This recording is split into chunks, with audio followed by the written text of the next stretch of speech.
এরশাদ সাহেব যখন ক্ষমতায় ছিলেন তখন তিনিও কিন্তু বিভিন্ন ধরনের আইনের পরিবর্তন করেছিলেন, সংবিধান রচনা করেছিলেন। বিশেষ করে বাংলাদেশের তিনি সংবিধান লেখেন, বাংলাদেশটা কিভাবে চলবে, কিভাবে চালাতে হবে, কিভাবে চললে বাংলাদেশে শান্তি আসবে, তার যিনি একজন লেখক এখনো মনে হয় জীবিত আছেন, ডক্টর কামাল হোসেন।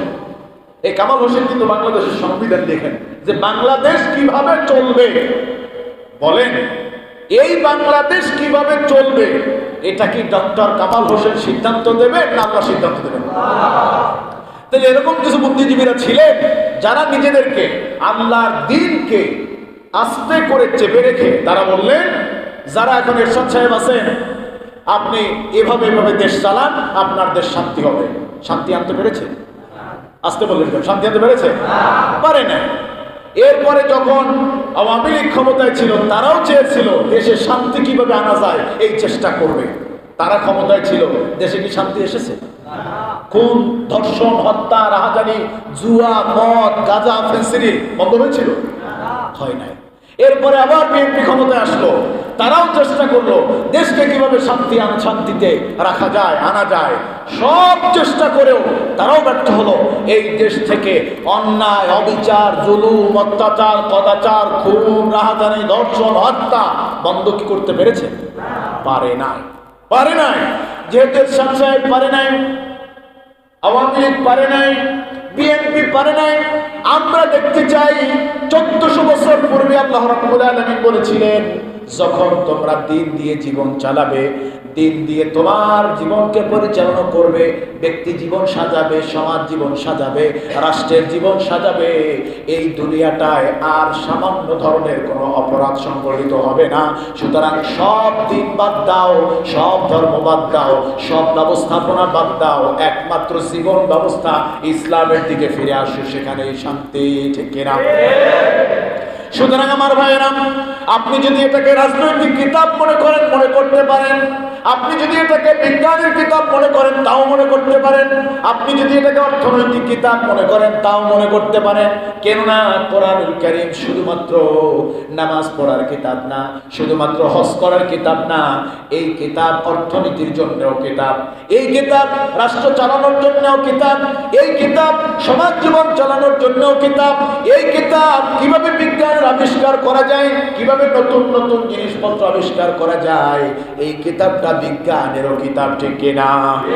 সেই দিন আল্লাহ রাব্বুল আলামিন বলেন, এই দিন যদি তোমরা মেনে চলো, কেননা দিনের সর্বোত্তম কথা হলো আনুগত্য করা, হুকুম মেনে চলা। আনুগত্য, হুকুম মেনে চলার নাম হলো ইসলাম। আনুগত্য এবং হুকুম মেনে চলার নাম হলো ইসলাম।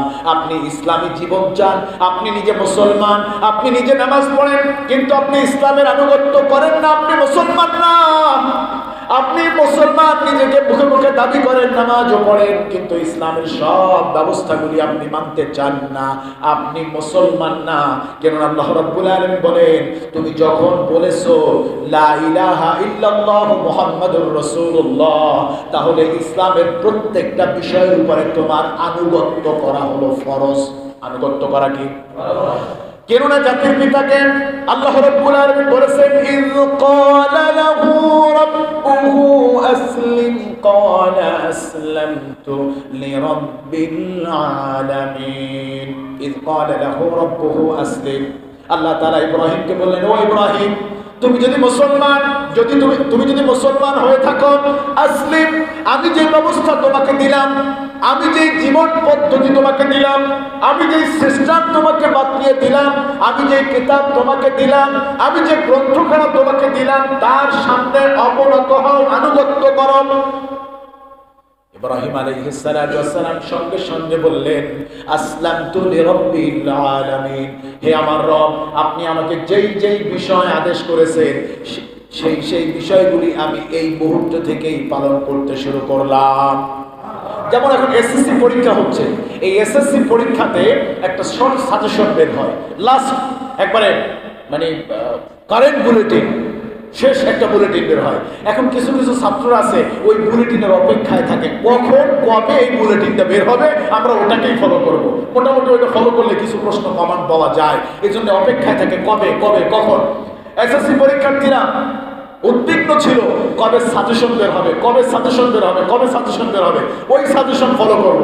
এখন যদি এসএসসি পরীক্ষার্থীরা বলে আমি তো মোটামুটি সব বই পড়ছি, এখন সামনে এসএসসি পরীক্ষা, 1 থেকে শুরু করে 10 পর্যন্ত যত বই ছিল সব আমার নতুন করে পড়তে শুরু করি, ওর কপালে কি সফলতা আছে না দুর্ভোগ আছে? এটা আমরা ভালোভাবেই বুঝি, ওর কপালে দুর্ভোগ, কারণ সামনে পরীক্ষা, এখন ফলো করতে হবে। কি সাজেশন এখন বের হয়, কি গাইড বের হয়, আমি ওটা ফলো করব, পরীক্ষা দিব, পাস করব। সুতরাং মুসলমান হিসেবে নিজেকে যদি পরিচয় দিতে চাই, রাসূলের উম্মত হিসেবে যদি আমরা পরিচয় দিতে চাই, আল্লাহ তাআলা যে দিন দিলেন এর আনুগত্য করতে হবে, এর বিকল্প আর কিছু করা যাবে আল্লাহ কবুল করবেন না, করবেন না। সুতরাং যেহেতু আনুগত্যের কথা আসছে, আল্লাহ রাব্বুল আলামিন বলেন আফাগায়রা দীনিল্লাহি ইয়াবগুনা ওয়া লাহু আসলামা মান ফিস সামাওয়াতি ওয়াল আরদি তাওআন ওয়া কারহান ওয়া ইলাইহি ইরজাউন। আনুগত্য, আফাগায়রা দীনিল্লাহ, তুমি আল্লাহর দেয়া জীবন ব্যবস্থার বাইরে অন্য কোন জীবন ব্যবস্থা তুমি কেন মানতে চাও? কেন তুমি ওটা মানো? কেন তুমি সেখানে মত দাও? কেন তুমি সেখানে যাও? কেন না তোমার জীবন, আমার জীবন, আমাদের জীবনকে সাজানোর জন্য আল্লাহ জীবন ব্যবস্থা দেন নাই? দেন, দিছেন। আমার মা কিংবা আমার বাবা, আমি যখন বাবাকে বাবা বলে ডাকি আর যখন শ্বশুরকে আব্বু আব্বু বলে ডাকি, তখন বাবা একটু কষ্ট পায়, আহারে ছেলেটা আমার মাকে মা বলে না, শাশুড়িকে আম্মু বলে ডাকে। ছেলে আসে না, ওই ছেলে কি আমরা ভালো বলি? আরে বেটা, তুই তোর মারে মা ডাকোস না, আর তুই তারে যে আম্মু আম্মু করে ডাকো, তোর আম্মু সেটাই বড় হয়ে গেল, তুই এতই বোকা। আমি এ কথা দ্বারা বোঝাতে চাই, আল্লাহ তাআলা যে কালামে হাকিম বা কোরআনুল কারীম আমাদের জীবনকে সাজানোর জন্য দিলেন, এখানে বা দিলেন বিসমিল্লাহির রহমানির রহিম, প্রথম অক্ষর বা, আর মিনাল জিন্নাতি ওয়ান নাস শেষের অক্ষর সিন। বা এবং সিন দুটা মিলে ক্লিয়ার, এনাফ, কমপ্লিট হয়ে গেল, বাস হয়ে গেল। তোমরা বা থেকে সিন পর্যন্ত মানো, যদি এগুলি মানতে পারো তোমার জীবনে আর কোনো দুর্ভোগ থাকবে না। কথা কার? যথেষ্ট, এনাফ, আর লাগবে না। তবে এই জীবন ব্যবস্থা জীবিত থাকায় অবস্থায়ও তোমরা কেন নতুন নতুন বিধান রচনা করো? দেখেন, সুন্দরবনে বাঘ আছে না? এই বাঘ কখনো ওখানে বসে বলে নাই এতদিন ধরে আমরা যা করছি এখন আর করতে পারবো না, খাবার দাবার পাই না, এখন জঙ্গলের বাহিরে যাব, ওখানে গিয়ে কিছু ছাগল আছে, কিছু গরু আছে। মুরব্বী, আমি আপনাকে বলছি, জুমার দিনে এসে হয়তো আগে আসবেন, সামনে বসার জন্য আগে আসবেন, যদি পিছনে আসেন পিছনে বসবেন। মানুষের কাঁধ জাঙ্গাইয়া আসাটা ঠিক না, আপনার জুমার নামাজে আসা এবং বসাটা বেহুদা যাবে। আশা করি বুঝতে পারছেন আমার ভাইয়েরা। যদি তারা বলে আমরা আর সুন্দরবনে এখন হরিণ টরিণ নাই, তেমন কিছু নাই, আমরা চলে যাব এখন বিলের মধ্যে গরু ছাগলগুলি খাবো,